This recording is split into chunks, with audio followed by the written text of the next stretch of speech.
Assalamu alaikum friends, today we will discuss how to enable developer mode in Windows 11.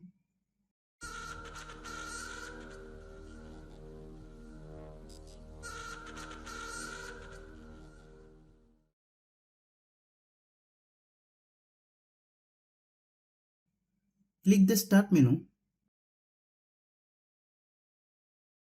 choose the settings,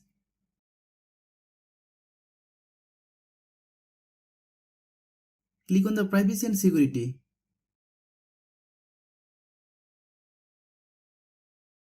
then select for developer options.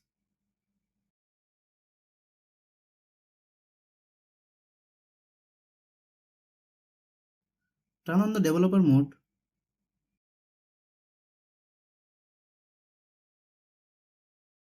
After that, click on the yes button.